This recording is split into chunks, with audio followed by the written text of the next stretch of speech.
Hello दोस्तों, क्या हाल है। तारीख आज 24 सितंबर 2025 वार बुधवार, हिंदी तिथि तृतीया। और आइए अब बात करते हैं आज के मुख्य समाचार में देश भर की तमाम बड़ी खबरों पर नजर डालते हैं। देखिए दोस्तों, कल यानी 23 सितंबर को रुपया डॉलर के मुकाबले अब तक के सबसे निचले स्तर पर पहुंच गया। डॉलर के मुकाबले रुपया 10 पैसे गिरकर 88 रुपये 49 पैसे पर पहुंच गया। एक्सपर्ट्स के मुताबिक रुपये में इस गिरावट की वजह एशियन करेंसी की कमजोरी और अमेरिकी डॉलर का मजबूत होना है। ऊपर से अमेरिकी टैरिफ और H-1B वीजा फीस बढ़ाकर $1 लाख किया जाना है। इस वजह से रुपये पर दोहरी मार पड़ी है। ऐसे में दोस्तों अब विदेशी सामान खरीदना और भी महंगा हो जाएगा। रुपये में आई गिरावट का मतलब है कि भारत के लिए चीज़ों का इंपोर्ट करना महंगा होना है। इसके अलावा विदेश में घूमना और पढ़ना भी महंगा हो गया है। चलिए अगली खबर देखते हैं। भारत अक्टूबर के पहले हफ्ते में कोल्ड स्टार्ट नाम का एक बड़ा सैन्य अभ्यास करने वाला है। ये एक्सरसाइज ड्रोन और उन्हें रोकने वाली तकनीक यानी काउंटर ड्रोन सिस्टम की जांच के लिए होगी।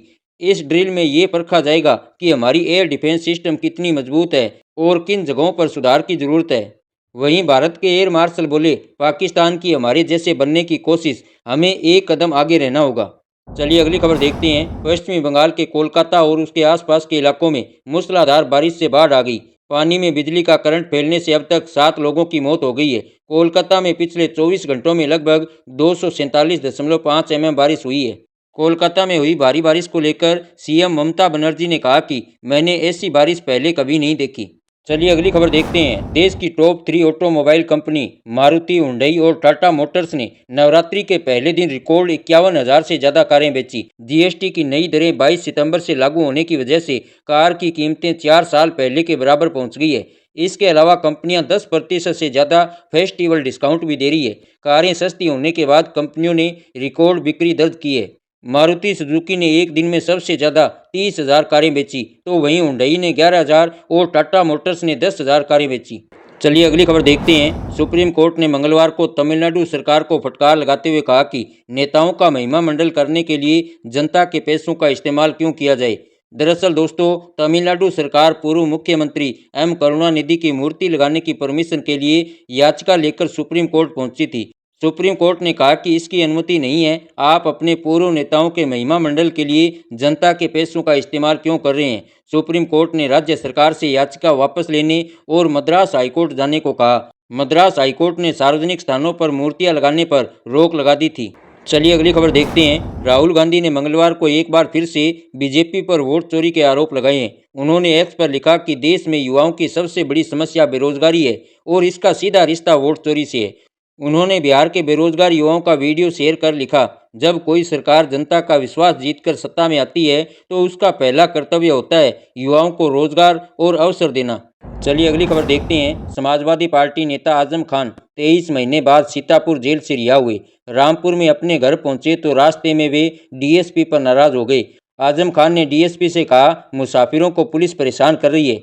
वहीं आजम खान ने जेल से निकलने के बाद बसपा में जाने के सवाल पर कहा, यह अटकलें लगाने वाले ही बता सकते हैं, मैं जेल में किसी से नहीं मिला, फोन करने तक की इजाज़त नहीं थी। चलिए अगली खबर देखते हैं। अंडमान निकोबार के बेरन आइलैंड में बीते 8 दिनों के भीतर 2 बार हल्के ज्वालामुखी विस्फोट हुए हैं। यहाँ भारत का इकलौता सक्रिय ज्वालामुखी है। यह ज्वालामुखी 13 और 20 सितंबर को फटा। हालांकि दोनों बार विस्फोट हल्के दर्जे के थे और आसपास के इलाकों पर किसी तरह का खतरा नहीं है। बेरन आइलैंड पोर्ट ब्लेयर से करीब 138 किलोमीटर दूर है और यह दक्षिण एशिया का इकलौता सक्रिय ज्वालामुखी है। यह लगभग 3 वर्ग किलोमीटर का निर्जन द्वीप है जिस पर ज्वालामुखी की राख और पत्थर फैले रहते हैं। यह द्वीप 354 मीटर ऊंचा है और अंडमान निकोबार की खास पहचान माना जाता है। चलिए अगली खबर देखते हैं। पंजाब में हेल्थ कार्ड योजना के लिए मंगलवार से रजिस्ट्रेशन शुरू हो गया है। इसके लिए तरन तारण और बरनाला में कैंप लगाकर कार्ड बनाए जा रहे हैं। रजिस्ट्रेशन के लिए लोगों को आधार कार्ड और वोटर आईडी कार्ड के साथ अपनी एक पासपोर्ट साइज फोटो ले जानी होगी।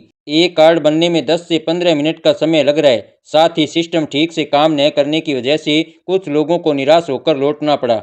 मुख्यमंत्री भगवंत मान का दावा है कि पंजीकरण की प्रक्रिया 10 से 15 दिनों में पूरी कर ली जाएगी। इसके बाद यह योजना पूरे पंजाब में लागू होगी।